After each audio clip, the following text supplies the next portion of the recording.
Good evening my dear friends. ఈరోజు సవ్యసాచి కార్యక్రమానికి మీ అందరికీ స్వాగతం.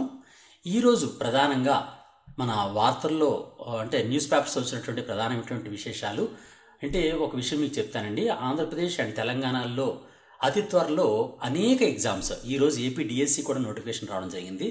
అలాగే ఏపీ కానిస్టేబుల్ ఎగ్జామ్ కూడా అతి త్వరలో జరగనుంది. అంతేకాకుండా AP junior lecturer exams, polytechnic exams, degree college lecturer exams, అలాగే తెలంగాణలో Telangana DSC, Telangana VRO exams, ఇవన్నిటికీ నాంది ప్రధానంగా మనం చూసుకోవాల్సింది ఏంటంటే జనరల్ స్టడీస్. ఈ జనరల్ స్టడీస్ అనేది ప్రత్యేకంగా చదవకుండా, కరెంట్ అఫైర్స్ని ప్రత్యేకంగా చదవకుండా, జనరల్ స్టడీస్ కమ్ కరెంట్ అఫైర్స్ని రెండు ఒకేసారి అంటే ఒకే దెబ్బకి రెండు పిట్టలు అనేటటువంటి నినాదంతో ప్రారంభించినటువంటి సవ్యసాచి సిరీస్కి మీ అందరికీ స్వాగతం. ఈరోజు ప్రధానంగా నేను చెప్దాం అనుకుంటున్నటువంటి కరెంట్ అఫైర్స్ అండ్ దానికి అనుబంధంగా ఉన్నటువంటి జనరల్ స్టడీస్ అంశాలని మీకు ఇప్పుడు ఒకసారి చెప్తాను. దీనిలో ప్రధానంగా ఈరోజు వార్తల్లో ప్రధానంగా ఏమొచ్చిందంటే ఆర్యభట్ట ఉపగ్రహం. అందరికీ తెలుసు, భారతదేశం యొక్క మొట్టమొదటి ఉపగ్రహాన్ని పేరే ఆర్యభట్ట. ఆ ఆర్యభట్ట ఉపగ్రహానికి 50 సంవత్సరాలు నిండాయి. అందువలన ఈ ఆర్యభట్ట ఉపగ్రహం గురించి తప్పనిసరిగా ప్రశ్నలు వచ్చే అవకాశం ఉందన్నమాట. భవిష్యత్ ఎగ్జామ్స్లో తప్పనిసరిగా ప్రశ్నలు వచ్చే అవకాశం ఉంది. అందువల్ల ఈ ఆర్యభట్ట ఉపగ్రహం యొక్క 50 వసంతాలు అనేటటువంటి కాన్సెప్ట్ని ఈరోజు నేను చెప్దాం అనుకుంటున్నాను. దీనికి అనుబంధంగా అంటే ఈ కరెంట్ అఫైర్స్కి అనుబంధంగా ఎటువంటి కరెంట్ అఫైర్స్ క్వశ్చన్స్ వస్తాయి, అంతేకాకుండా దీనికి అనుబంధంగా ఎటువంటి జనరల్ స్టడీస్ అంశంలో క్వశ్చన్స్ వచ్చే అవకాశం ఉంది అనేది 360 డిగ్రీస్ యాంగిల్లో ఒకసారి విశ్లేషణ చేద్దాం. అంతేకాకుండా ఈరోజు మరొక విషయం ఏంటంటే ప్రస్తుతం ఈ డస్ట్లిక్ 2025 యుద్ధ విన్యాసాలు అంటే డస్ట్లిక్ 2025 మిలిటరీ ఎక్సర్సైజ్ అనేవి ప్రస్తుతం జరుగుతున్నాయి. ఇండియా అండ్ ఉజ్బెకిస్తాన్ల మధ్య ఈ యుద్ధ విన్యాసాలు జరుగుతున్నాయి అన్నమాట. ఈ మంత్ ఎండింగ్ వరకు కూడా జరుగుతాయి. అందువల్ల దానికి సంబంధించినటువంటి విశేషాలని కూడా ఈరోజు చెప్దాం అనుకుంటున్నాను. అంతేకాకుండా అతి త్వరలో May 2న భారత ప్రధాని నరేంద్ర మోడీ గారు ఈ విజింజం ఇంటర్నేషనల్ సీపోర్ట్ని ప్రారంభిస్తారని ఈరోజు కేంద్ర ప్రభుత్వం ప్రకటించింది. ఈ విజింజం ఇంటర్నేషనల్ సీపోర్ట్ అనేది ఎక్కడుంది, దాని యొక్క విశేషాలు ఏంటి, భవిష్యత్తులో ఇటువంటి క్వశ్చన్స్ కరెంట్ అఫైర్స్ విభాగంలోనూ మరియు జనరల్ స్టడీస్ విభాగంలో కూడా ఏ విధంగా వచ్చే అవకాశం ఉంది అని చెప్తాను. అంతేకాకుండా భారతదేశం అనేది ఈ షిప్పింగ్ పరిశ్రమ మీద IMO ఇంటర్నేషనల్ మారిటైమ్ ఆర్గనైజేషన్ విధిస్తున్నటువంటి గ్లోబల్ కార్బన్ ట్యాక్స్కి యాక్సెప్టెన్స్ తెలియజేసింది అనమాట. ఈరోజు షిప్పింగ్ పరిశ్రమ మీద IMO ఇంటర్నేషనల్ మారిటైమ్ ఆర్గనైజేషన్, ఈ ఇంటర్నేషనల్ మారిటైమ్ ఆర్గనైజేషన్ విధిస్తున్నటువంటి గ్లోబల్ కార్బన్ ట్యాక్స్, ఈ గ్లోబల్ కార్బన్ ట్యాక్స్కి ఇండియా కూడా తన యాక్సెప్టెన్స్ అనేది తెలియజేయడం జరిగిందనమాట. అందువల్ల అసలు ఈ షిప్పింగ్ పరిశ్రమ మీద విధిస్తున్నటువంటి గ్లోబల్ కార్బన్ ట్యాక్స్ అంటే ఏంటి, IMO అంటే ఏంటి, దాని విశేషాలు ఏంటి అనేది కరెంట్ జనరల్ స్టడీస్ అంశాల్లో మనం తెలుసుకుందాం. ఇప్పుడు మొట్టమొదట ఒక్కొక్కటి మీకు వివరిస్తాను. మొట్టమొదటి ఏంటంటే ఆర్యభట్ట ఉపగ్రహానికి 50 సంవత్సరాలు గడిచాయి. అందువల్ల దీని మీద తప్పనిసరిగా క్వశ్చన్లు వచ్చే అవకాశం ఉంది. ఈ ఆర్యభట్ట ఉపగ్రహాన్ని 1975 ఏప్రిల్ 19th 1975 ఏప్రిల్ 19వ తేదీన ప్రయోగించడం జరిగింది, అంతరిక్షంలోకి ప్రయోగించడం జరిగింది. అందువలన నిన్నటితో దానికి 50 సంవత్సరాలు దాన్ని ప్రయోగించి, ఆర్యభట్ట ఉపగ్రహాన్ని ప్రయోగించి 50 సంవత్సరాలు గడిచినటువంటి నేపథ్యంలో భారతదేశం యొక్క మొట్టమొదటి ఉపగ్రహం కాబట్టి ఆ మొట్టమొదటి ఉపగ్రహం అనేటువంటి ఆర్యభట్టకి 50 సంవత్సరాలు నిండినటువంటి సందర్భంలో దీని మీద తప్పనిసరిగా క్వశ్చన్లు వస్తాయి. ఎలాంటి క్వశ్చన్లు వస్తాయి అనేది ఇప్పుడు మీకు చెప్తాను. ఫస్ట్ దీని మీద క్వశ్చన్స్ ఏ విధంగా వచ్చే అవకాశం ఉందంటే భారతదేశం తొలి ఉపగ్రహం యొక్క పేరు ఏంటి, లేదా భారతదేశం యొక్క మొట్టమొదటి ఉపగ్రహం పేరు ఏంటి అని క్వశ్చన్ వస్తుంది. డైరెక్ట్ క్వశ్చన్ మీ అందరికీ తెలిసిందే, తొలి ఉపగ్రహము లేదా మొట్టమొదటి ఉపగ్రహం ఏది అంటే ఆర్యభట్ట. మీ అందరూ కూడా ఈజీగా చెప్పేస్తారు. అయితే ఆర్యభట్ట ఉపగ్రహాన్ని అంతరిక్షంలోనికి ఎప్పుడు ప్రయోగించారు అంటే 1975 ఏప్రిల్ 19వ తేదీన 1975 ఏప్రిల్ 19. ఈ డేట్ చాలా చాలా ఇంపార్టెంట్ అండి ఈ సంవత్సరం ఎగ్జామ్స్కి. ఎందువల్ల ఇంపార్టెంట్, 1975 ఏప్రిల్ 19 ప్రయోగించినటువంటి ఈ ఉపగ్రహానికి 50 సంవత్సరాలు నిండే, ఈ రోజుతో 50 సంవత్సరాలు పూర్తయ్యాయి. అందువలన ఈసారి ఎగ్జామ్స్లో ఈ క్వశ్చన్ వచ్చే అవకాశం ఉంది. ఆర్యభట్ట ఉపగ్రహం, భారతదేశం యొక్క మొట్టమొదటి ఉపగ్రహమైనటువంటి ఆర్యభట్ట ఉపగ్రహాన్ని ఎప్పుడు అంతరిక్షంలోనికి పంపించారు అంటే 1975 ఏప్రిల్ 19 ప్రయోగించారు. అలాగే దీనిలోని మరింత కొంచెం డెప్త్ వెళ్దాం. ఎందుకంటే ఈసారి ఆర్యభట్ట మీద ప్రతి ఎగ్జామ్లో కూడా ఏపీడిఎస్సిలో కానీ లేదా ఆర్ఆర్బీ ఎగ్జామ్స్లో కానీ అన్ని ఎగ్జామ్స్లో కూడా తప్పనిసరిగా ఆర్యభట్ట ఉపగ్రహం మీద అంటే ఆర్యభట్ట శాటిలైట్ మీద తప్పనిసరిగా ప్రశ్న వచ్చే అవకాశం ఉంది. కాబట్టి దీని మీద కొంచెం డెప్త్ వెళ్ళి 360 డిగ్రీస్ యాంగిల్లో మనం ఒకసారి డిస్కస్ చేద్దాం. ఆర్యభట్ట ఉపగ్రహాన్ని ఏ దేశం సహాయంతో మన భారతదేశం అనేది కక్షలోనికి అంతరిక్షంలో ఉన్నటువంటి కక్షలోకి పంపించింది అని అంటే దాని క్వశ్చన్ కూడా ఈ విధంగా ఇస్తాడు. ఎలా అంటే ఆర్యభట్ట ఉపగ్రహాన్ని ఏ దేశం సహాయంతో కక్షలోనికి పంపించారు? A America, B France, C Russia అంటే అప్పుడు సోవియట్ యూనియన్, అలాగే డి జపాన్.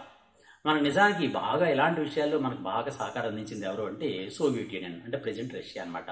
అప్పుడు సోవియట్ యూనియన్ యుఎస్ఎస్ఆర్ అనేవాళ్ళని యుఎస్ఎస్ఆర్. ఈ యుఎస్ఎస్ఆర్ దేశం విడిపోయిన తర్వాత రష్యా అనేది ప్రధాన భూభాగంగా మిగిలిపోయింది. కాబట్టి ప్రస్తుతం దాన్ని రష్యా అని పిలిచినా లేకపోతే సోవియట్ యూనియన్ అని పిలిచినా సరే దాని ఆన్సర్ అనమాట. సరే, అదేవిధంగా ఇంకో క్వశ్చన్ ఏ విధంగా వచ్చే అవకాశం ఉందంటే ఆర్యభట్ట ఉపగ్రహాన్ని 1975 ఏప్రిల్ 19 ప్రయోగించారు అని ఆల్రెడీ మనం చెప్పుకున్నాం. అయితే ఏ రాకెట్ సహాయంతో ప్రయోగించారు అంతరిక్షంలోకి? ఆర్యభట్ట ఉపగ్రహాన్ని అంతరిక్షంలోనికి ఏ రాకెట్ సహాయంతో ప్రయోగించారు? పిఎస్ఎల్వితోనా, జిఎస్ఎల్వితోనా, ఎస్ఎల్వితోనా, కాస్మోస్ 3M? ఆన్సర్ ఏంటి అంటే కాస్మోస్ 3M. ఎందువల్లంటే మనం అప్పటికి అంత టెక్నాలజీని పెంచుకోలేదు. అంతరిక్షంలోనికి ప్రయోగాన్ని ఉపగ్రహాలు పంపించే పరిజ్ఞానం అనేది మనకు లేదనమాట, భారతదేశానికి లేదు. అందువలన రష్యా యొక్క సహకారంతో రష్యా వాళ్ళ యొక్క కాస్మోస్ 3M అనే రాకెట్ సహాయంతో మన ఆర్యభట్ట శాటిలైట్ని అంతరిక్షంలోనికి పంపించడం జరిగిందనమాట. ఈ అంతరిక్షంలోకి ప్రయాణించినటువంటి ఈ ఆర్యభట్ట ఉపగ్రహాన్ని నిజానికి ఎవరు తయారు చేశారు, ఎవరు అభివృద్ధి పరిచారు అంటే మన ఇస్రో భారతదేశం యొక్క అంతరిక్ష సంస్థ అయినటువంటి ఇస్రో ఈ ఉపగ్రహాన్ని తయారు చేయడం జరిగిందనమాట. అయితే ఆర్యభట్ట ఉపగ్రహం యొక్క ప్రయోగం అనేది ఎక్కడి నుంచి చేయడం జరిగింది? అంతరిక్షంలోనికి ఎక్కడి నుంచి అంతరిక్షంలోకి ప్రయోగించారు అనేటువంటి ప్రశ్న కూడా వచ్చే అవకాశం ఉంది. మీకు చెప్తున్నాను కదండి, ఆర్యభట్ట ప్రయోగించి 50 ఇయర్స్ గడిచినటువంటి నేపథ్యంలో ఈ విధంగా మల్టిపుల్ టైప్ ఆఫ్ క్వశ్చన్స్ అనేవి 360 డిగ్రీస్ యాంగిల్లో క్వశ్చన్స్ అనేవి తప్పనిసరిగా వచ్చే అవకాశం ఉంది. అందువల్ల ఆర్యభట్ట గురించి మాత్రం కంపల్సరీగా మనం ఇన్డెప్త్ నాలెడ్జ్ మనం తెలుసుకోవాలన్నమాట. అందువల్ల ఇక్కడ క్వశ్చన్ ఇస్తున్నాను. ఆర్యభట్ట ఉపగ్రహం ప్రయోగాన్ని ఎక్కడి నుంచి చేశారు అంటే కజకిస్తాన్, అప్పటి యుఎస్ఎస్ఆర్ అనమాట. యుఎస్ఎస్ఆర్లో ఒక పార్ట్ కజకిస్తాన్ అనమాట.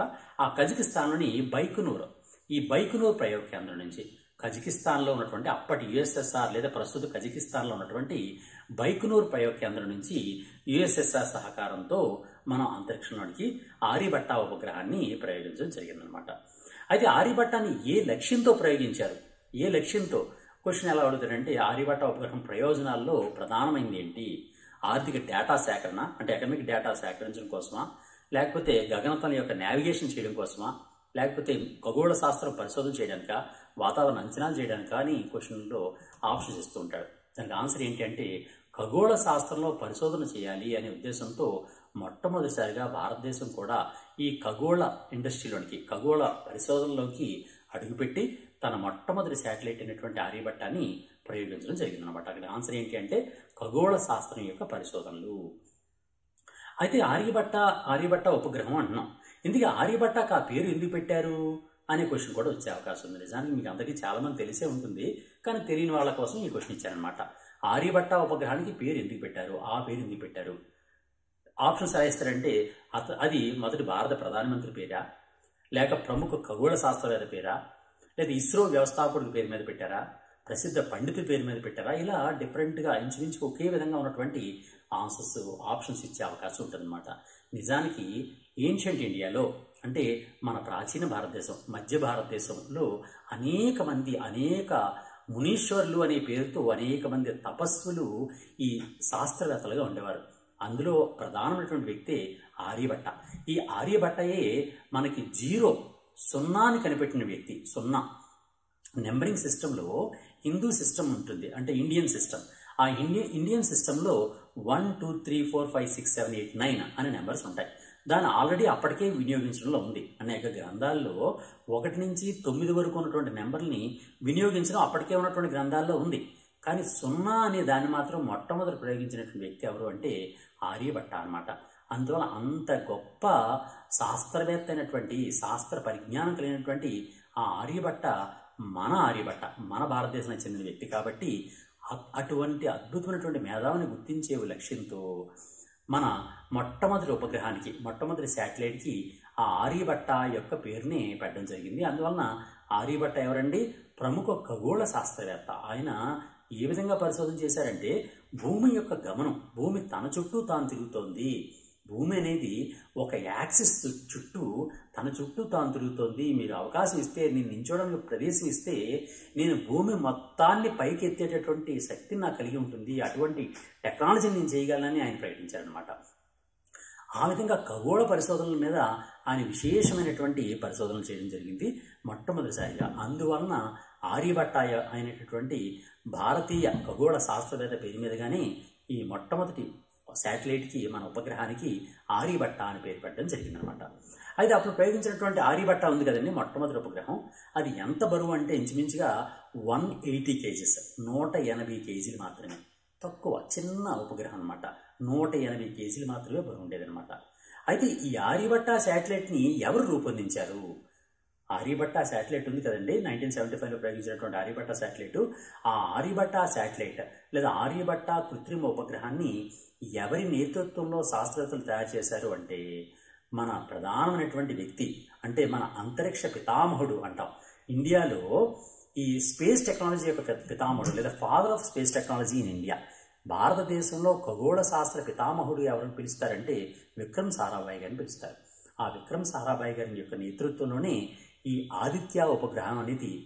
ఆర్యభట్ట ఉపగ్రహం అనేది రూపొందించడం జరిగిందనమాట. బై మిస్టేక్ ఆదిత్య అన్నాను. ఆదిత్య L1 అనేది సూర్యుడి చుట్టూ పరిభ్రమిస్తున్నటువంటి ఉపగ్రహం అనుకోండి, ఇది వేరే సంగతి. కానీ ఆర్యభట్ట ఉపగ్రహం అనేది మాత్రం ఆర్యభట్ట మొట్టమొదటి శాటిలైట్, భారతదేశం యొక్క మొట్టమొదటి శాటిలైట్. దాన్ని విక్రమ్ సారాభాయ్ గారు, అంటే ఫాదర్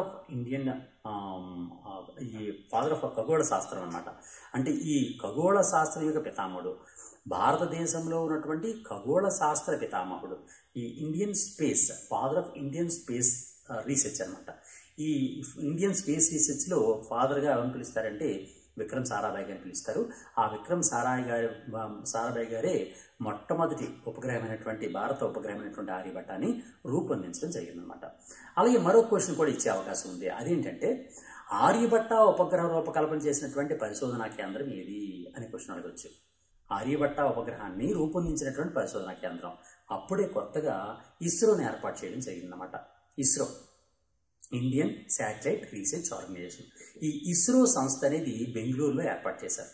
ఇస్రో యొక్క ప్రధాన కార్యాలయం ఎక్కడ ఉందండి? బెంగళూరులో ఉంది. బెంగళూరులో ప్రధాన కార్యాలయంగా ఉన్నటువంటి ఇస్రో సంస్థ వాళ్ళే ఆర్యభట్ట ఉపగ్రహాన్ని తయారు చేయడం జరిగిందనమాట. ఈ పాయింట్ కూడా మనం తప్పనిసరిగా గుర్తుంచుకోవాలి. ఆర్యభట్ట ఉపగ్రహాన్ని ఎవరు రూపొందించారంటే ఇస్రో సంస్థే డైరెక్ట్గా రూపొందించడం జరిగింది. దీని మీద క్వశ్చన్స్ వేరే ఇచ్చే అవకాశం ఉంది, కానీ ఆర్యభట్టను మాత్రం ఇస్రో వాళ్ళే తయారు చేస్తారు. ఇందుకే ఆర్యభట్ట ఉపగ్రహాన్ని ఒక దేశం మీద ఆధారపడి మనం ప్రయోగించాం. ఆ దేశం ఏది మనకు అందరికీ తెలుసు కదండి, ఆల్రెడీ నేను చెప్పాను. ఆ దేశం ఏది అంటే సోవియట్ యూనియన్. సోవియట్ యూనియన్ యొక్క అది ఉచితంగా చేసినటువంటి మనకి సహాయానికి అనుగుణంగానే ఈ ఆర్యభట్ట ఉపగ్రహాన్ని మనం రూపొందించుకొని దాన్ని అంతరిక్షంలోనికి పంపించడం జరిగింది. ఆ టెక్నాలజీని వాళ్ళు అందించడం జరిగింది. అయితే ప్రస్తుతం చూస్తే ఆర్యభట్ట ఉపగ్రహం యొక్క నమూనా ఉంది ప్రస్తుతం, అంటే మోడల్ అనమాట. మోడల్ ఆఫ్ ఆర్యభట్ట శాటిలైట్ అప్పుడు తయారు చేసినటువంటి మోడలే. ఆ మోడల్ అనేది ఎక్కడ ఉంచబడింది అనే ప్రశ్న చాలా చాలా ఇంపార్టెంట్ అండి. ఎందువల్లంటే ఆర్యభట్ట గురించి ప్రస్తుతం మనకి చర్చ వచ్చింది. ఎందువల్లంటే అది 50 సంవత్సరాలు పూర్తి చేసుకుంది కాబట్టి. అందువలన ఆర్యభట్ట ఉపగ్రహాన్ని యొక్క నమూనా ఉపగ్రహం అనేది ప్రస్తుతం ఏ మ్యూజియంలో పెట్టారు? ఆప్షన్స్ ఎలా ఇస్తారంటే హైదరాబాద్లోని బిర్లా సైన్స్ మ్యూజియంలోనా, బెంగళూరులోని నెహ్రూ ప్లానెటోరియంలోనా, ఢిల్లీలోని ఇస్రో మ్యూజియంలోనా, అహ్మదాబాద్లోని స్పేస్ అప్లికేషన్ సెంటర్లోనా అనేటువంటి ఆప్షన్స్ ఇచ్చే అవకాశం ఉంటుందన్నమాట. నిజానికి ఆర్యభట్ట ఉపగ్రహం యొక్క నమూనా ప్రస్తుతం హైదరాబాద్లో ఉన్నటువంటి బిర్లా సైన్స్ మ్యూజియంలో ఉందన్నమాట. హైదరాబాద్లో ఉన్న బిర్లా సైన్స్ మ్యూజియంలో ఆర్యభట్ట యొక్క ఉపగ్రహ నమూనా అనేది అంటే మోడల్ ఆఫ్ ఆర్యభట్ట శాటిలైట్ అనమాట. అది ప్రస్తుతం ఉందన్నమాట. అయితే ఇప్పటివరకు మనం ఏం చెప్పుకున్నాం? భారతదేశం యొక్క మొట్టమొదటి ఉపగ్రహం గురించి మాట్లాడుకున్నాం.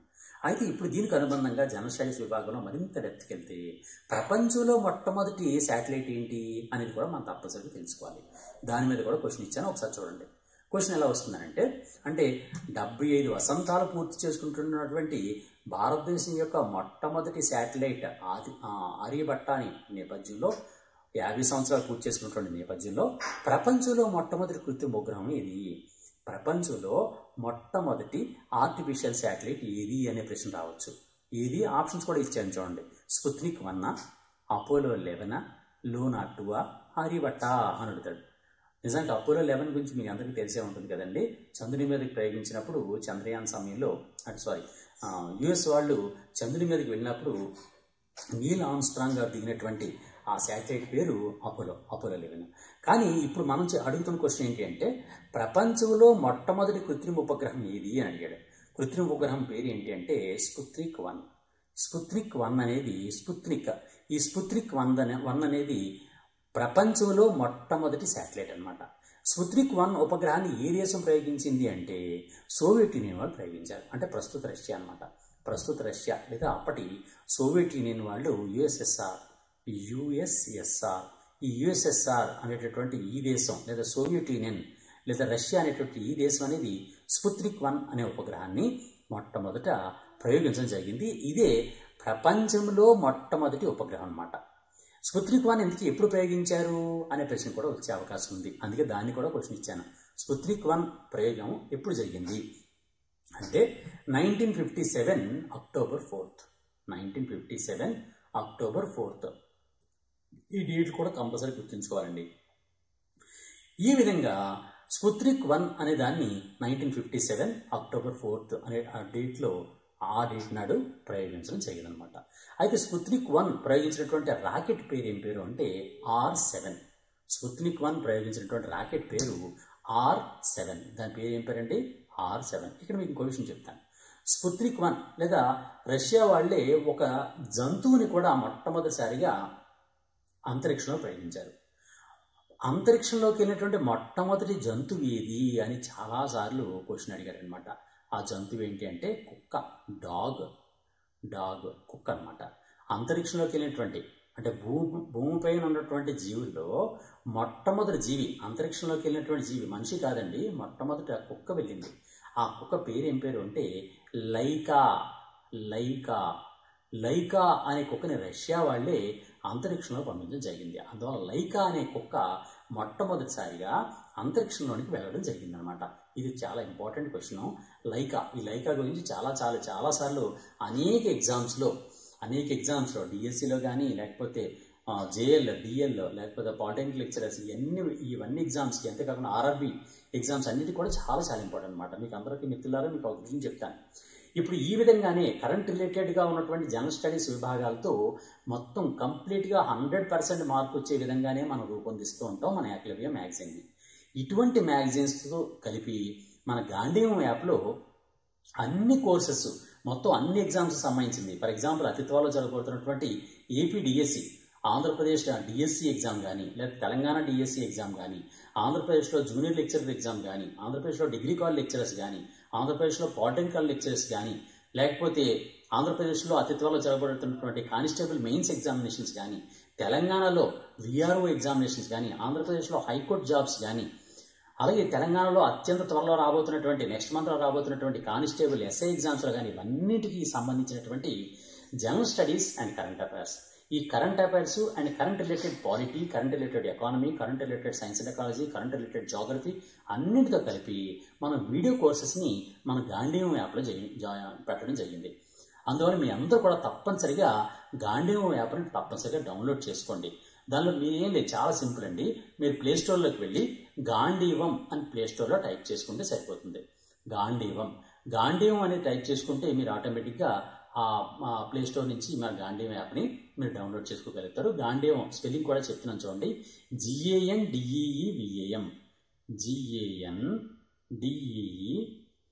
GANDEEVAM గాంధీవం అని టైప్ చేయండి ప్లేస్టోర్లో. మన గాంధీవం యాప్ డౌన్లోడ్ అవుతుంది. ఈ గాంధీవం యాప్లో మొత్తం అన్ని ఎగ్జామ్స్ సంబంధించినటువంటి APDSC, JL, DL, PL, Hyderabad high court jobs, తెలంగాణలో పడుతున్నటువంటి నోటిఫికేషన్ అన్ని ఎగ్జామ్స్ సంబంధించినటువంటి general studies and current affairs కూడా 2 కోర్సెస్ కూడా వీడియో కోర్సెస్ నేను లాంచ్ చేయడం జరిగింది. మీరు అందరూ తప్పనిసరిగా దానిలోకి గాంధీవం యాప్ని డౌన్లోడ్ చేసుకోండి. నెక్స్ట్ ఇప్పుడు మళ్ళీ స్పుత్నిక్లోకి రండి. స్పుత్నిక్ 1 భూమి చుట్టూ కొంతకాలం పాటు తిరిగిందండి. ఆ స్పుత్నిక్ 1 ఎందుకు చెప్తున్నాం? ప్రపంచంలో మొట్టమొదటి శాటిలైట్. ప్రపంచంలో మొట్టమొదటి శాటిలైట్ అయినటువంటి ఈ స్పుత్నిక్ 1 అనేది సుమారుగా భూమి చుట్టూ 92 రోజుల పాటు తిరిగిందండి. 92 డేస్, 92 రోజుల పాటు స్పుత్నిక్ అనేది భూమి చుట్టూ తిరగడం జరిగింది. 92 రోజుల పాటు తిరిగి భూమి చుట్టూ ఎన్నిసార్లు ప్రదక్షిణం చేసింది అంటే ఇంచుమించుగా 96 సార్లు ప్రదక్షిణ చేయడం జరిగిందనమాట. ఇక్కడ ఇంకో విషయం ఏంటంటే స్పుత్నిక్ 1 అనేది భూమి చుట్టూ ఒక్కసారి తిరగడానికి పట్టినటువంటి సమయం అనేది 96 నిమిషాలుగా అప్పుడు నమోదు చేయడం జరిగిందనమాట. ఇది భారతదేశం యొక్క మొట్టమొదటి శాటిలైట్, అంతేకాకుండా ప్రపంచంలో మొట్టమొదటి శాటిలైట్. ఈ విధంగా మనం కంపారిటివ్గా 360 డిగ్రీ యాంగిల్లో కంప్లీట్గా ఫస్ట్ శాటిలైట్ అనేటటువంటి టాపిక్ మీద కంప్లీట్ జనరల్ స్టడీస్ విభాగంలోను అండ్ కరెంట్ అఫైర్స్ విభాగంలో కూడా అన్ని క్వశ్చన్స్ మనం చెప్పే అయ్యిందనమాట. ఈ విధంగా మొత్తం మీకు ఏమైనా డౌట్ ఉంటే మళ్ళీ బ్యాక్ వెళ్ళి ఒకసారి వినండి. ఇవన్నీ జస్ట్ ఒకసారి వింటే చాలు వచ్చేస్తాయి. ఓకే, ఇది నెక్స్ట్ టాపిక్. నెక్స్ట్ ఇంకో విషయం ఏంటంటే ఈరోజు డస్ట్లిక్ 2025 మిలిటరీ విన్యాసాలు జరుగుతున్నాయి. డస్ట్లిక్ 2025 మిలిటరీ విన్యాసాలు. డస్ట్లిక్ దాని పేరు ఏం పేరంటే డస్ట్లిక్. ఈ డస్ట్లిక్ అనేటటువంటి మిలిటరీ విన్యాసాలు ఈ డస్ట్లిక్ అనేటువంటి మిలిటరీ విన్యాసాలు అనేవి ప్రస్తుతం జరుగుతున్నాయి. దాని మీద క్వశ్చన్స్ వచ్చే అవకాశం ఉంది. ప్రస్తుతం జరుగుతున్నటువంటి డస్ట్లిక్ 2025 యుద్ధ విన్యాసాలు, ఇప్పటివరకు జరుగుతున్నటువంటి ఇన్నోవా డస్ట్లిక్ విన్యాసాలు అంటే 6వ విన్యాసాలు, డస్ట్లిక్ 6 అనమాట. డస్ట్లిక్ 6 మిలిటరీ విన్యాసాలు. ఈ డస్ట్లిక్ 6 మిలిటరీ విన్యాసాలు ఎప్పుడు నిర్వహించబడ్డాయి అని క్వశ్చన్ అడిగే అవకాశం ఉంది భవిష్యత్తులో. క్వశ్చన్ ఎలా అడుగుతాడండి? డస్ట్లిక్ 6 సైనిక విన్యాసాలు ఎప్పుడు నిర్వహించబడ్డాయి, ఇటీవల ఎప్పుడు నిర్వహించబడ్డాయి అని అడుగుతాడు. 2025 ఏప్రిల్ 16 నుంచి ఏప్రిల్ 28 వరకు. ప్రస్తుతం ఈరోజు 20వ తారీఖు కదండి, ఈ నెల ఎండింగ్ వరకు అంటే 28వ తారీఖు వరకు కూడా ఈ డస్ట్లిక్ 6 విన్యాసాలు అనేవి జరుగుతాయి అనమాట. ఎప్పుడు చూడండి ఒకసారి జాగ్రత్త వినండి. 2025 16 స్టార్ట్ అయ్యాయి, 4 రోజుల క్రితం స్టార్ట్ అయింది. 2025 ఏప్రిల్ 16 స్టార్ట్ అయింది. 2025 ఏప్రిల్ 28 వరకు అవి గడుస్తూ ఉంటాయి అన్నమాట. ఈ డస్ట్లిక్ 6 విన్యాసాలు సైనిక విన్యాసాలు. ఈ డస్ట్లిక్ 6 విన్యాసాల గురించి మనం మాట్లాడుకుంటున్నాం కాబట్టి అవి ఎక్కడ జరుగుతున్నాయి? డస్ట్లిక్ 6 మిలిటరీ విన్యాసాలు 2025 డస్ట్లిక్ 6 మిలిటరీ విన్యాసాలు ఎక్కడ జరుగుతున్నాయి అంటే మహారాష్ట్రలో జరుగుతున్నాయి. మహారాష్ట్రలోని పూణే. చూడండి క్వశ్చన్లో ఆప్షన్ కూడా ఇచ్చాను నేను. ఢిల్లీయా, పూణే, బెంగళూరా, చండీగఢ ఇలా ఇచ్చాను. ప్రస్తుతం మనకి డస్ట్లిక్ విన్యాసాలు అనేవి పూణేలో జరుగుతున్నాయి అనమాట. పూణే ఎక్కడ ఉందండి? మహారాష్ట్రలో ఉంది. మహారాష్ట్రలో ఉన్నటువంటి పూణేలో ఈ డస్ట్లిక్ 6 విన్యాసాలు అనేవి జరుగుతున్నాయి. ఇందుకే డస్ట్లిక్ 6 2025 సైనిక విన్యాసాలు లేదా డస్ట్లిక్ విన్యాసాలు అనేవి ఏ దేశాల మధ్య జరుగుతూ ఉంటాయి, ఏ దేశాల మధ్య ఈ డస్ట్లిక్ విన్యాసాలు జరుగుతూ ఉంటాయి అనేటటువంటిది కూడా మీరు తప్పనిసరిగా గుర్తుంచుకోవాలి. ఇది చాలా చాలా ఇంపార్టెంట్. డస్ట్లిక్ విన్యాసాలు అనేవి ఇండియాకు మరియు ఉజ్బెకిస్తాన్కి మధ్య జరుగుతున్నటువంటి విన్యాసాలని డస్ట్లిక్ విన్యాసాలు అని పిలుస్తారు అనమాట. డస్ట్లిక్ విన్యాసాలు దేని పిలుస్తారండి? ఇండియా అండ్ ఉజ్బెకిస్తాన్ మధ్య జరుగుతున్నటువంటి విన్యాసాలని డస్ట్లిక్ విన్యాసాలు అంటారు. అవి ప్రస్తుతం డస్ట్లిక్ 6 విన్యాసాలు జరుగుతున్నాయి. డస్ట్లిక్ 6 విన్యాసాలు ఎక్కడ జరుగుతున్నాయండి? మహారాష్ట్రలోని పూణేలో జరుగుతున్నాయి. ఇందుకు ఏ విషయం మీద ఆధారంగా డస్ట్లిక్ 6 విన్యాసాలు జరుగుతున్నాయి 2025 విన్యాసాలు అంటే ఉగ్రవాదం మీద పోరాటం అన్నమాట. టెర్రరిస్ట్ మీద అంటే యాంటీ టెర్రరిస్ట్ యాక్టివిటీస్. అంటే రెండు దేశాలు కలిసి ఇండియా అండ్ ఉజ్బెకిస్తాన్ ఈ రెండు కూడా ఈ యాంటీ టెర్రర్ యాక్టివిటీస్ ఉంటాయి కదండి, ఆ టెర్రర్ యాక్టివిటీస్కి యాంటీగా పనిచేయడం కోసం ఉమ్మడిగా తమ యొక్క ఎక్స్పీరియన్స్ పంచుకోవడం కోసమని డస్ట్లిక్ 6 2025 విన్యాసాలు అనేవి ప్రధానమైనటువంటి లక్ష్యంగా పెట్టుకోవడం జరిగిందనమాట. దీని ప్రధాన ఉద్దేశం ఏంటంటే రెండు దేశాల మధ్య ఈ సైనిక సహకారాన్ని అంటే రెండు భారతదేశం అండ్ ఉజ్బెకిస్తాన్ మధ్య సైనిక సహకారాన్ని పెంపొందించే లక్ష్యంతో ఈ డస్ట్లిక్ విన్యాసాలని ప్రస్తుతం నిర్వహిస్తున్నారన్నమాట. ఇది డస్ట్లిక్ విన్యాసాలు అనేవి భారతదేశం యొక్క లేదా ఉజ్బెకిస్తాన్ యొక్క ఏ మిలిటరీ విభాగం అని అంటే ఆర్మీస్ అన్నమాట. రెండు దేశాల యొక్క ఆర్మీల మధ్య జరుగుతున్నటువంటి విన్యాసాలని డస్ట్లిక్ విన్యాసాలు అని పిలుస్తారు అనమాట. ఓకే, ఈ విధంగా డస్ట్లిక్ విన్యాసాల గురించి మనం మాట్లాడుకోవచ్చు. అయితే ఇక్కడ మీకు ఇంకో విషయం చెప్తాను. అదేంటి అని అంటే సాధారణంగా మిలిటరీ విన్యాసాలు చాలా చాలా ఇంపార్టెంట్ అండి. అనేక సార్లు ఎగ్జామ్స్లో మిలిటరీ విన్యాసాల మీద క్వశ్చన్స్ రావడం జరిగింది. అందులో నేను ఒక క్వశ్చన్ చెప్తాను. అదేంటంటే ఇప్పటి వరకు భారతదేశం నిర్వహిస్తున్నటువంటి మిలిటరీ విన్యాసాలు ఏ దేశాల మధ్య ఉన్నాయి? For example India and Sri Lanka. India Sri Lanka. India Sri Lanka మధ్య జరుగుతున్నటువంటి మిలిటరీ విన్యాసాలు ఏమంటారంటే మిత్రశక్తి అంటారు. తెలుగులో రాస్తానండి, మిత్రశక్తి. ఇక్కడ మీకు ఒక విషయం చెప్తానండి, నా రైటింగ్ తెలుగు రైటింగ్ చాలా చాలా అస్సలు బాగుండదు, చాలా ఇబ్బంది పడతాను. అందువల్ల నేను సివిల్ సర్వీసెస్ మెయిన్స్లోను అండ్ గ్రూప్ 1 మెయిన్స్లో కూడా నేను తక్కువ మార్కులు స్కోర్ చేయడానికి మెయిన్ కారణం ఏంటంటే నాకు తెలుగు రైటింగ్, నేను తెలుగులో రాశాను, అటెంప్ట్ ఇచ్చాను, అందులో ఈ తెలుగు రైటింగ్లో సరిగా ఉండకపోవడం వల్లనే నేను బాగా తక్కువ స్కోరింగ్ చేయాల్సి వచ్చింది. ఓకే, అంటే నా ఎక్స్పీరియన్స్ నేను ఎందుకు చెప్తున్నానంటే మీ రైటింగ్ని మీరు మార్చుకోవాలనే ఉద్దేశంతో నేను చెప్తున్నాను అనుకోండి, నాది చెప్పడం నా ఉద్దేశం కాదు. మీ రైటింగ్కి మాత్రం తప్పనిసరిగా కాన్సన్ట్రేట్ చేయండి. రైటింగ్ కూడా చాలా ఇంపార్టెంట్. రైటింగ్ కానీ సరిగా లేకపోతే డిస్క్రిప్టివ్ ఎగ్జామ్స్లో మీరు ఫెయిల్ అవుతారు, నాలాగే మీరు కూడా ఫెయిల్ అవుతారు.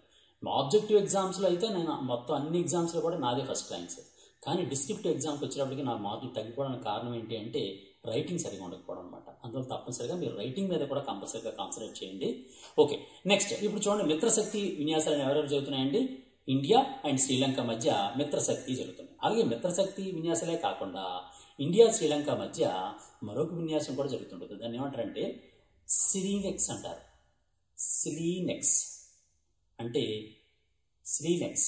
అంటే శ్రీలంక ఇండియా నేవీ ఎక్స్పెడిషన్స్ అనమాట. ఈ విధంగా సిలీనెక్స్ అనేటటువంటి విన్యాసాలు కూడా ఇండియా అండ్ శ్రీలంక మధ్య జరుగుతూ ఉంటాయి.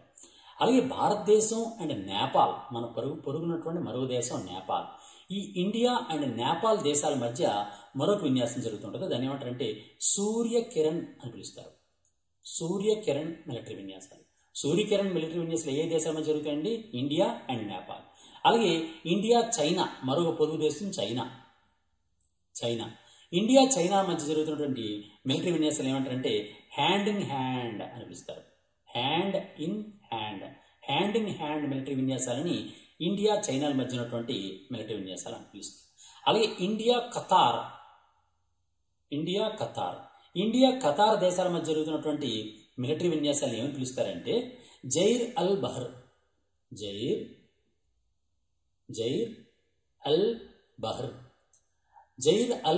అని పిలుస్తారు.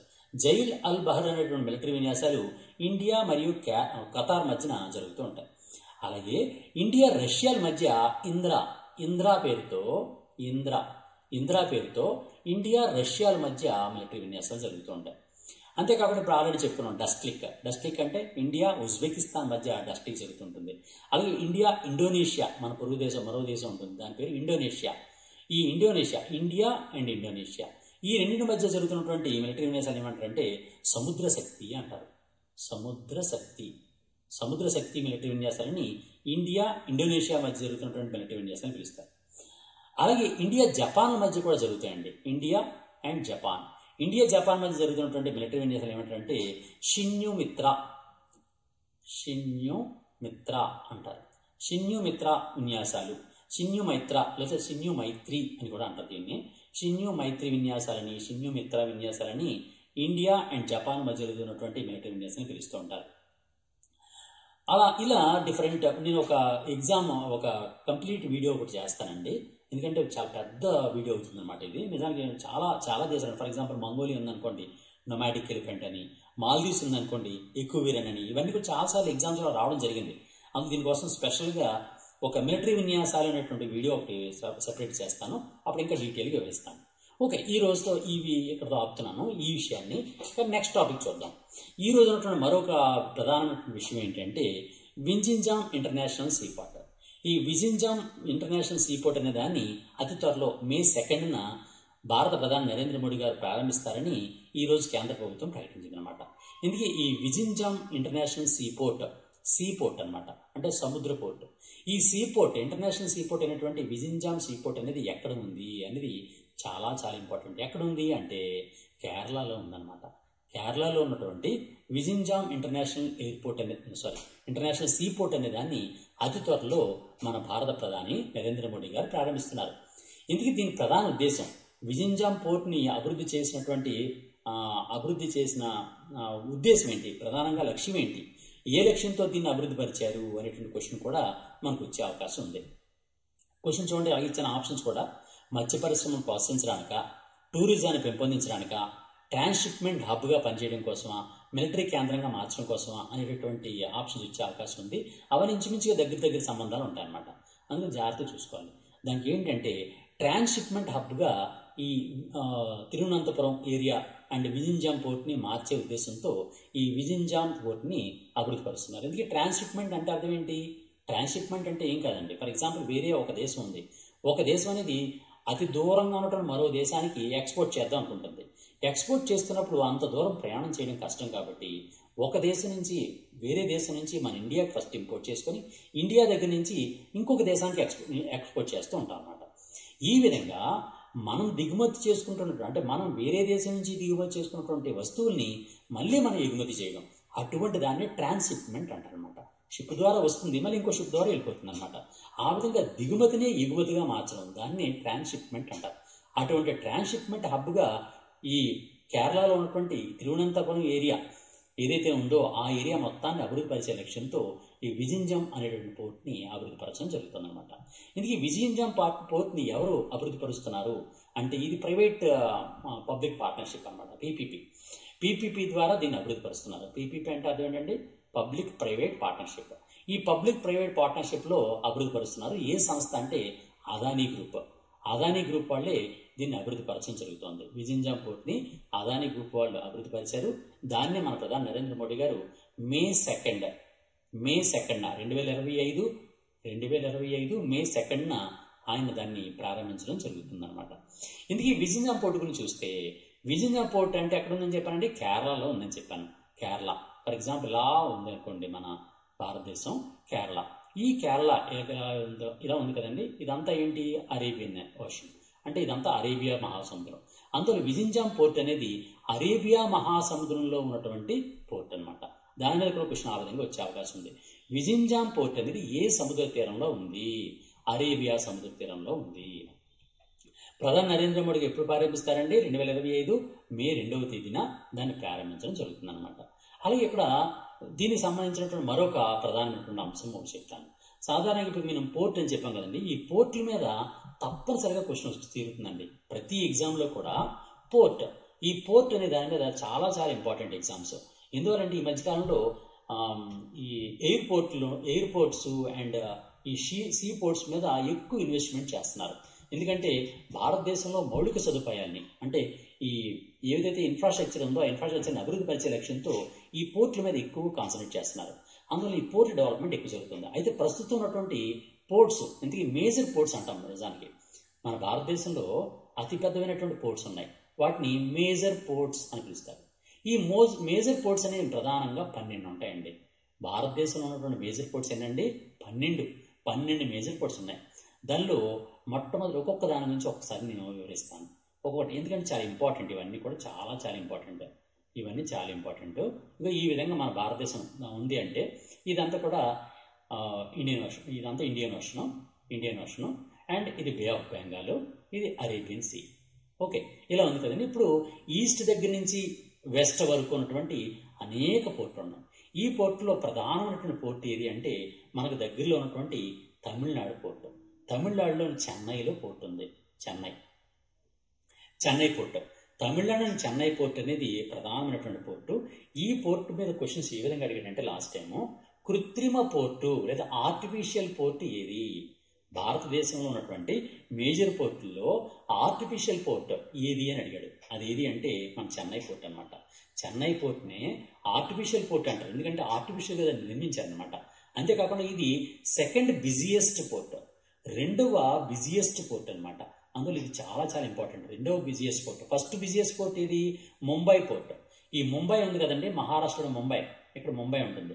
ఈ ముంబై పోర్ట్ ఏదైతే ఉందో ఆ ముంబై పోర్ట్ అనేది భారతదేశంలో ఉన్నటువంటి అత్యంత బిజియెస్ట్ పోర్టు ముంబై పోర్టు. దాని తర్వాత బిజియెస్ట్ పోర్ట్ ఏది అంటే చెన్నై అనమాట. అంతేకాకుండా చెన్నై మీద ఉన్నటువంటి మరో క్వశ్చన్ ఏంటండి, చెన్నై అనేది ఆర్టిఫిషియల్ పోర్ట్ అంటే కృత్రిమ పోర్టు అంటారనమాట. ఆ విధంగా చెన్నై పోర్ట్ గురించి మనకు క్వశ్చన్స్ వచ్చే అవకాశం ఉంది. అలాగే తమిళనాడులోనే ఇంకో పోర్ట్ ఉంది, దాన్ని ఏమంటారంటే ఎన్నోర్ పోర్ట్ అంటారు. తమిళనాడులోనే ఎన్నోర్ అని ఇక్కడ ఉంటుంది, ఎన్నోర్ అంటారు. ఆ ఎన్నోర్ రీజియన్లో ఒక పోర్ట్ ఉంది, దాన్ని ఎన్నోర్ పోర్ట్ అంటారు.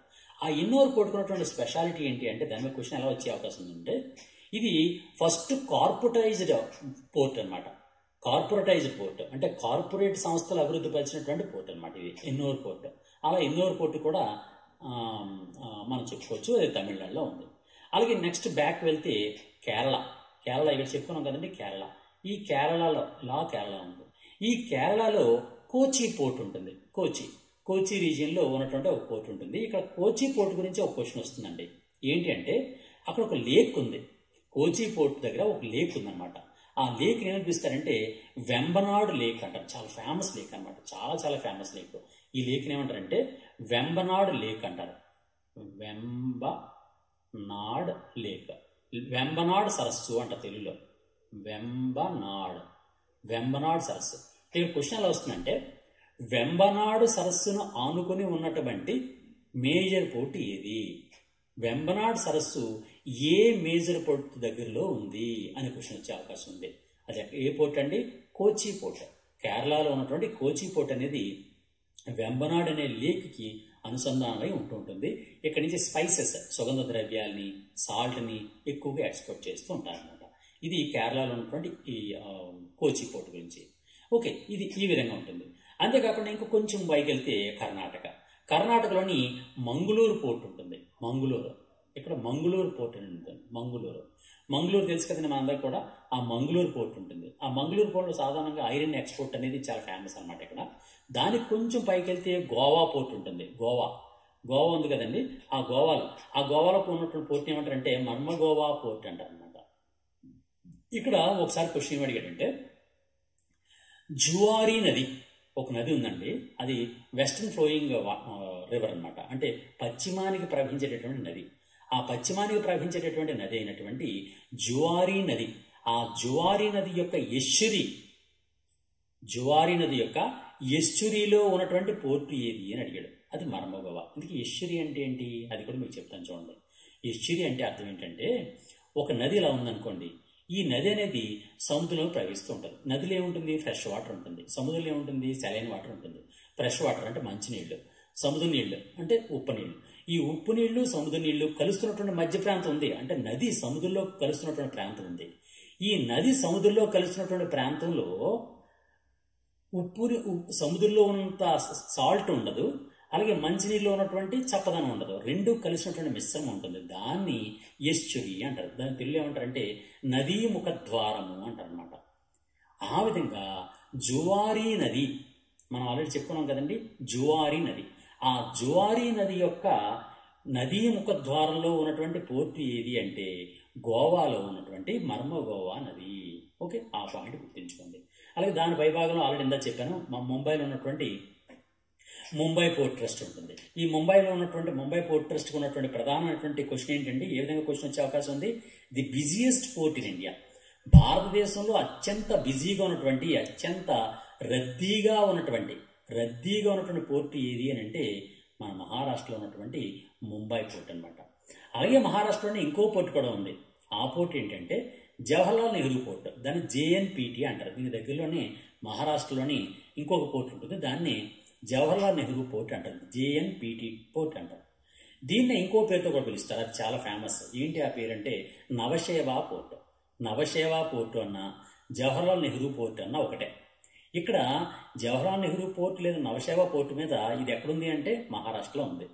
జవహర్లాల్ నెహ్రూ పోర్ట్ లేదా నవశేవా పోర్టు మీద మరో క్వశ్చన్ ఏమొస్తుందంటే భారతదేశంలో ఉన్నటువంటి లార్జెస్ట్ ఆర్టిఫిషియల్ పోర్ట్, భారతదేశంలో ఉన్నటువంటి అతి పెద్దదైనటువంటి కృత్రిమ పోర్టు ఏది అని అంటే మహారాష్ట్రలో ఉన్నటువంటి జవహర్లాల్ నెహ్రూ పోర్ట్ లేదా నవశేవా పోర్ట్ అనమాట. ఓకేనండి, ఇది ఒకటి జాగ్రత్తగా గుర్తుంచుకోవాలి. చాలా చాలా ఇంపార్టెంట్ అనమాట. అలాగే ఇది దీనికి సంబంధించింది. అంతేకాకుండా గుజరాత్కి వెళ్ళాం అనుకోండి, పైకి వెళ్తే గుజరాత్లో కాండ్లా పోర్ట్ ఉంటుంది.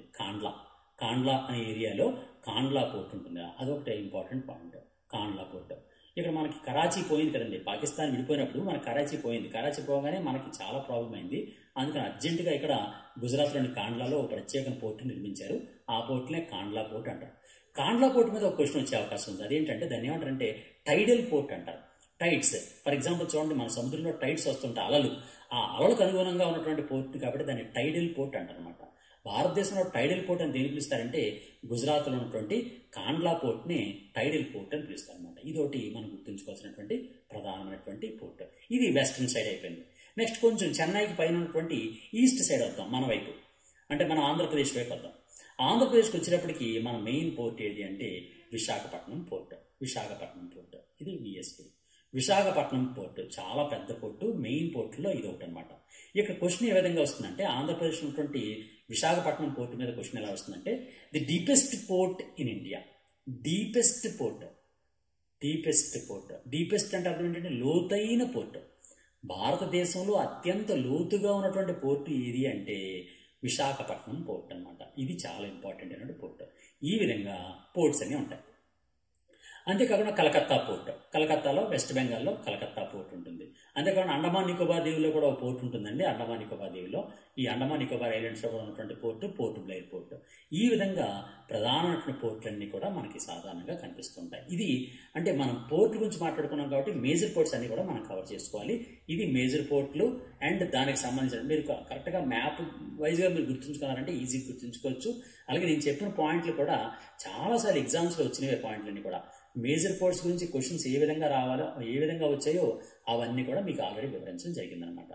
నెక్స్ట్ ఈరోజు సంబంధించినటువంటి మరొక పాయింట్ ఒకటి చెప్తాను. అదేంటంటే ఈరోజు ఐఎంఓ ఇంటర్నేషనల్ మారిటైమ్ ఆర్గనైజేషన్ వాళ్ళు గ్లోబల్ కార్బన్ ట్యాక్స్ గురించి ఒక షిప్పింగ్ పరిశ్రమ మీద అంటే షిప్స్ ద్వారా షిప్ రన్నింగ్ అవుతుంటాయి కదండి, షిప్స్ ఉంటాయి కదా, ఆ షిప్స్ మీద గ్లోబల్ కార్బన్ ట్యాక్స్ అనే దాన్ని విధించడం జరిగింది. ఆ గ్లోబల్ ట్యాక్స్ కార్బన్ ట్యాక్స్కి ఇండియా కూడా తన సమర్థనని తెలియజేయడం జరిగింది. నేను కూడా సపోర్ట్ చేస్తానని సమర్థనతని తెలియజేయడం జరిగింది. అందువలన దాని మీద కూడా క్వశ్చన్స్ వచ్చే అవకాశం ఉందన్నమాట. దీని మీద క్వశ్చన్స్ ఎలా వచ్చే అవకాశం ఉందంటే షిప్పింగ్ పరిశ్రమ మీద గ్లోబల్ కార్బన్ ట్యాక్స్ అమలు చేయడంలో ప్రధాన లక్ష్యం ఏంటి, ఏ లక్ష్యంతో షిప్పింగ్ పరిశ్రమ మీద గ్లోబల్ కార్బన్ ట్యాక్స్ విధిస్తున్నారు అని అంటే మనకు కార్బన్ ఉద్గారాలు ఉన్నాయి కదండి, అంటే షిప్పుల ద్వారా కూడా కార్బన్ ఉద్గారాలు జరుగుతూ ఉంటాయి. అటువంటి కార్బన్ ఉద్గారాలు ఎప్పుడైతే ఎక్కువ అవుతున్నాయో గ్లోబల్ వార్మింగ్ జరుగుతుంది. అంటే ప్రపంచవ్యాప్తంగా ఉన్నటువంటి భూమి యొక్క ఉష్ణోగ్రత పెరిగిపోతుంది. ఆ భూమి యొక్క ఉష్ణోగ్రత పెరిగిపోవడాన్ని గ్లోబల్ వార్మింగ్ అంటారు.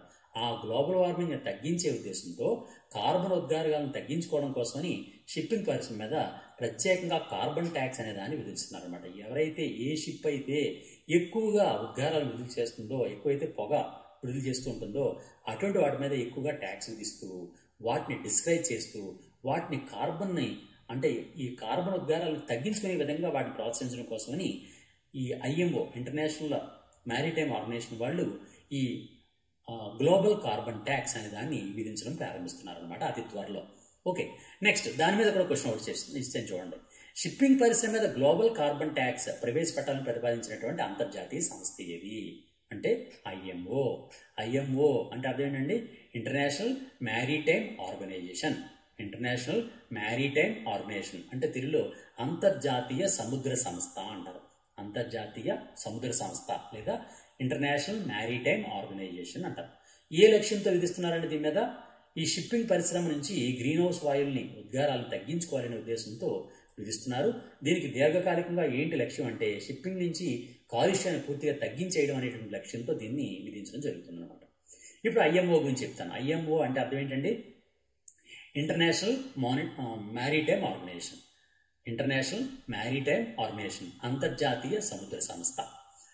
ఈ అంతర్జాతీయ సముద్ర సంస్థ అనేది అంతర్జాతీయ సముద్ర సంస్థ లేదా ఇంటర్నేషనల్ మ్యారిటైమ్ ఆర్గనైజేషన్ అనే దాన్ని ఎందుకు ఏర్పాటు చేశారంటే ఇంటర్నేషనల్గా షిప్పింగ్ జరుగుతుంటుంది, ఒక దగ్గర నుంచి ఇంకో దగ్గరికి షిప్స్ వెళ్తూ ఉంటాయి. ఆ ఇంటర్నేషనల్గా వెళ్తున్నటువంటి ఇంటర్నేషనల్ షిప్స్కి భద్రత, వాటి సెక్యూరిటీ కోసమని ప్రత్యేకంగా ఐఎంఓ అనే దాన్ని ఏర్పాటు చేయడం జరిగిందనమాట. ఈ ఐఎంఓ యొక్క హెడ్ క్వార్టర్స్ ఎక్కడ ఉన్నాయంటే యునైటెడ్ కింగ్డమ్లో ఉన్నటువంటి లండన్లో ఉన్నాయి. మన బ్రిటన్ ఉంది కదండి, ఆ బ్రిటన్ యొక్క హెడ్ క్వార్టర్ అయినటువంటి లండన్లో ఈ ఐఎంఓ యొక్క ప్రధాన కార్యాలయం ఉందన్నమాట. ఓకే, ఇది దీనికి సంబంధించినటువంటి ప్రధానమైనటువంటి లక్ష్యం. అయితే ఇక్కడ మీకు ఈజీగా అర్థమవుతుంది. అంతేకాకుండా ఐఎంఓ గురించి మనం మాట్లాడుకుంటున్నాం కాబట్టి ఐఎంఓ గురించి కొన్ని 2 మెయిన్ అగ్రిమెంట్స్ ఇస్తానండి, అంతర్జాతీయ ఒప్పందాలు.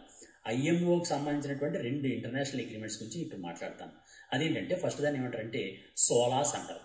సోలాస్, SOLAS, సోలాస్ అంటే అర్థం ఏంటంటే షిప్పుల ద్వారా ప్రయాణిస్తున్నటువంటి ప్రయాణికులు ఉంటారు. ఆ ప్రయాణికుల యొక్క ప్రాణాల యొక్క భద్రత కోసమని అంతర్జాతీయంగా ఒక ఒప్పందం కుదిరింది.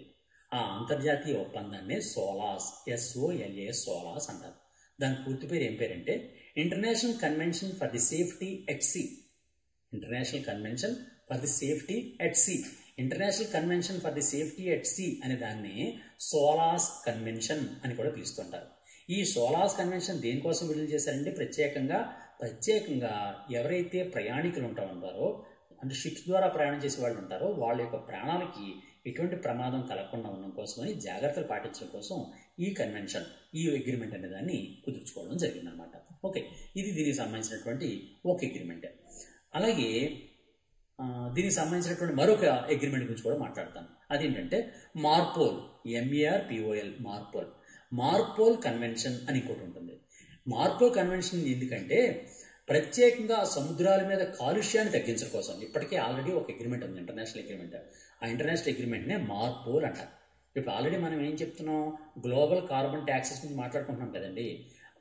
ఇప్పటికే ఉన్నటువంటి ఆల్రెడీ ఉన్నటువంటి అగ్రిమెంట్స్ గురించి కూడా మనం మాట్లాడుకోవాలి. కాలుష్యాన్ని నివారించడం కోసం ఇప్పటికే ఉన్నటువంటి అగ్రిమెంట్స్ ఏ అగ్రిమెంట్స్, సముద్ర షిప్పింగ్ సంబంధించినటువంటి అగ్రిమెంట్స్ అనమాట. ఆ కాలుష్యాన్ని, సముద్రాలపైన కాలుష్యాన్ని తగ్గించడం కోసం ఇంటర్నేషనల్ అగ్రిమెంట్ని మార్పోల్ కన్వెన్షన్ అంటారు. మార్పోల్ కన్వెన్షన్కి మరో పేరు ఏంటంటే international convention for the prevention of pollution from ships. International convention for the prevention of pollution from ships అనేటటువంటి దాన్ని మార్పోల్ కన్వెన్షన్ అంటారు. ఈ మార్పోల్ కన్వెన్షన్ ఇప్పటికే గ్లోబల్ కార్బన్ ట్యాక్స్లు విధించడానికి ముందుగానే ఇప్పటికే సముద్రంలో ఉన్నటువంటి షిప్పింగ్లో జరుగుతున్నటువంటి కాలుష్యాన్ని నివారించడం కోసం ఎగిరిపోతున్నటువంటి అంతర్జాతీయ ఒప్పందం అనమాట. ఓకే, ఇది దీనికి సంబంధించిన అంశాలు. అంతేకాకుండా IMO గురించి కొన్ని విషయాలు చూస్తే, IMOలో ప్రస్తుతం ఇప్పటిదాకా 175 దేశాలు సభ్య దేశాల కింద ఉన్నాయి. దీన్ని 1948లో దీన్ని స్థాపించడం జరిగిందనమాట. ఓకేనండి, ఇది దీనికి సంబంధించినటువంటి ప్రధానమైనటువంటి అంశాలు. ఇక్కడ మీకు ఇంకొక విషయం మీకు చెప్తానండి. ఇందాక చెప్దాం అనుకుంటూ మర్చిపోయాను. అదేంటంటే మనం ఆర్యభట్ట గురించి మనం మాట్లాడుకున్నాం కదండి. ఆల్రెడీ ఆర్యభట్ట గురించి మాట్లాడుకున్నప్పుడు నేను ఏం చెప్దాం అనుకున్నానంటే ప్రపంచవ్యాప్తంగా వేరు దేశాల యొక్క అంతరిక్ష సంస్థల గురించి కూడా మీకు ఎక్స్ప్లెయిన్ చేయాలనుకున్నాను. నేను మర్చిపోయాను, ఇప్పుడు మళ్ళీ ఎక్స్ప్లెయిన్ చేస్తాను. అంటే నేను ఏం చెప్దాం అనుకున్నానంటే ఇప్పుడు ప్రపంచవ్యాప్తంగా వేరు దేశాలు ఉన్నాయి. ఆ దేశాలన్నింటికీ కూడా ప్రత్యేకంగా అంతరిక్ష సంస్థలు, అంటే స్పేస్ రీసెర్చ్ సెంటర్స్ ఉన్నాయి. మనకి ఎలా అయితే ఇస్రో ఉందో అలాగే వేరు దేశాలకి వేరు అంతరిక్ష సంస్థలు ఉన్నాయి. ప్రధానంగా ఇంపార్టెంట్ అయినటువంటి అంతరిక్ష సంస్థల మీద తప్పనిసరిగా క్వశ్చన్లు వస్తున్నాయి. APDSC, TSDSC, Andhra Pradesh JL, DL, PL ఇవన్నీ ఎగ్జామ్స్లో కూడా తప్పనిసరిగా వచ్చే క్వశ్చన్, రాబోయే క్వశ్చన్ ఏంటి అంటే వేరు దేశాలకు సంబంధించినటువంటి అంతరిక్ష సంస్థల పేర్లు మాత్రం తప్పనిసరిగా ఏదో దేశాన్ని ఇచ్చేస్తాడు. అది దానిలో ఫస్ట్ ఒక్కొక్క దాన్ని ఎక్స్ప్లెయిన్ చేస్తాను. ఫస్ట్ మనం ఇండియా గురించి మాట్లాడుకుందాం. భారతదేశం యొక్క అంతరిక్ష సంస్థ పేరు ఏం పేరండి? ఇస్రో. ISRO, ఇస్రో అంటే Indian space research organisation. Bengaluru head క్వార్టర్స్గా ఉన్నటువంటి ఇస్రో అనేది భారతదేశం యొక్క అంతరిక్ష పరిశోధనా కేంద్రం. అలాగే మరొక ప్రధానమైనటువంటిది, ప్రధాన దేశం, అగ్రదేశం, పెద్దన్న దేశం USA, United states of America యొక్క అంతరిక్ష సంస్థ పేరు ఏం పేరు అంటే నాసా అంటారు. మనందరికీ తెలుసు కదండి నాసా అంటే అబ్రివేషన్ ఏంటండి? National aeronautics and space administration. National aeronautics and space administration అనే దాన్ని నాసా అని షార్ట్ ఫామ్లో పిలుస్తూ ఉంటారన్నమాట. అమెరికా తర్వాత ప్రముఖమైనటువంటి దేశం రష్యా యొక్క అంతరిక్ష సంస్థ పేరు ఏం పేరు అంటే దాన్ని రోస్కోస్మాస్ అంటారు. వాళ్ళ రష్యన్ భాషలో పేరు అనమాట. రాస్కాస్మాస్ అని పిలుస్తారు. దీన్ని రాస్కాస్మాస్కే మన ఇంగ్లీష్లో చూసుకున్నట్లయితే రష్యన్ ఫెడరేషన్ స్పేస్ ఏజెన్సీ అని అర్థం అనమాట. వాళ్ళ రష్యన్ భాషలో దాన్ని రాస్కాస్మాస్ అంటారు, కానీ ఇంగ్లీష్లో అయితే దాన్ని రష్యన్ ఫెడరేషన్ స్పేస్ ఏజెన్సీ అని పిలుస్తారు అనమాట. అది రష్యాకు సంబంధించినటువంటి అంతరిక్ష సంస్థ. నెక్స్ట్ మరొక ప్రధానమైనటువంటి దేశం ఏది అంటే మనకందరికి తెలిసిందే China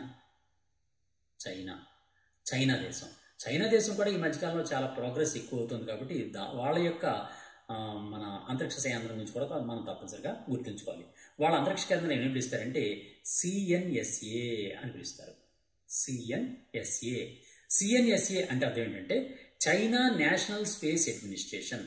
China national space administration.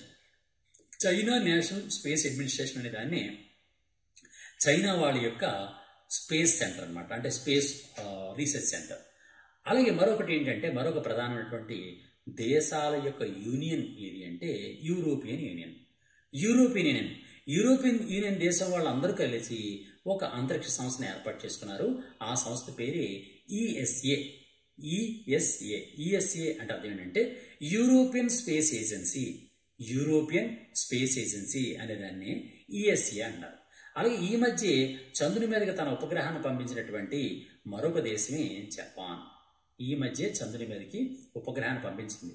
మనం పంపించిన తర్వాత వీళ్ళు కూడా ఉపగ్రహాన్ని చంద్రుని మీదకి పంపించారు. ఆ జపాన్ యొక్క అంతరిక్ష సంస్థ పేరు ఏం పేరంటే జాక్సా.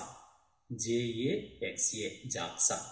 జాక్సా అంటే అర్థం ఏంటంటే Japan aerospace exploration agency. Japan aerospace exploration agency అనే దాన్ని జాక్సా అని పిలుస్తారు. ఇవి ప్రపంచవ్యాప్తంగా ఉన్నటువంటి అత్యంత ప్రముఖమైనటువంటి అంతరిక్ష సంస్థలండి. ఈ 6 సంస్థలు తప్పనిసరిగా మీరు గుర్తుంచుకోవాలి. ఈ పాయింట్ ఎంత చెప్దాం అనుకుంటూ మర్చిపోయినా, అందుకని మళ్ళీ చెప్పాను అనమాట. ఓకేనండి, గుర్తుంచుకున్నారు కదండి. మళ్ళీ ఒక్కసారి విషయం చెప్తాను చూడండి. ఇండియా యొక్క అంతరిక్ష సంస్థను ఏమంటారు? ఇస్రో అంటారు. ఇస్రో అంటే Indian space research organisation. America వాళ్ళ యొక్క అంతరిక్ష సంస్థను ఏమని పిలుస్తారంటే నాసా అంటారు. నాసా అంటే అర్థం ఏంటి? National aeronautics and space administration. Russia యొక్క అంతరిక్ష సంస్థ పేరు ఏం పేరు? రాస్కాస్మాస్. రాస్కాస్మాస్ అని ఇంగ్లీష్లో ఏమని పిలుస్తారండి? రష్యన్ ఫెడరేషన్ స్పేస్ ఏజెన్సీ అంటారు.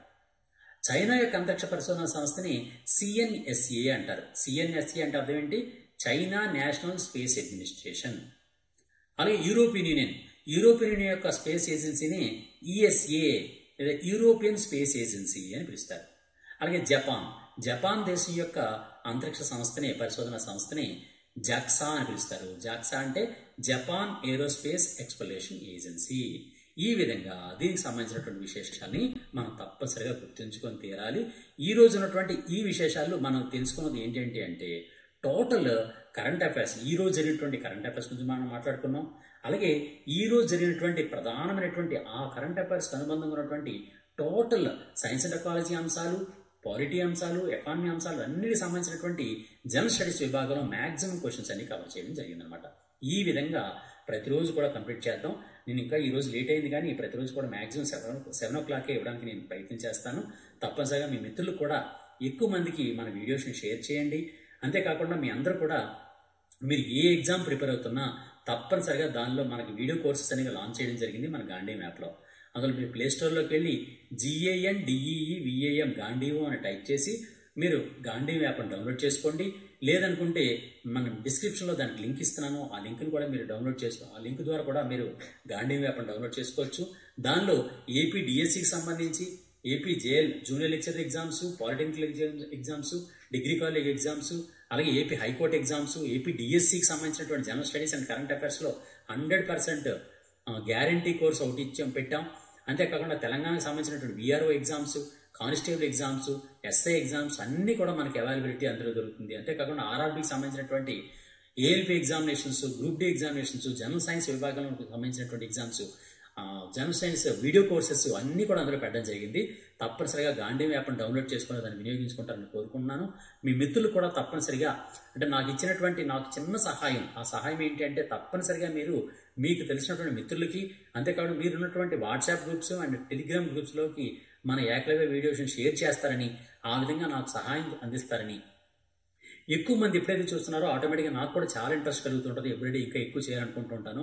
అందులో ఆ విధంగా నాకు సహకారం అందించండి. తప్పనిసరిగా మీకు కావాల్సిన విశేషాలని తప్పనిసరిగా ఎవ్రీడే అత్యంత ఎక్కువ స్పెసిఫిక్ మెటీరియల్తో మీకు అందించడానికి నేను ప్రయత్నం చేస్తాను. All the best. God bless you. Thank you very much. Thank you.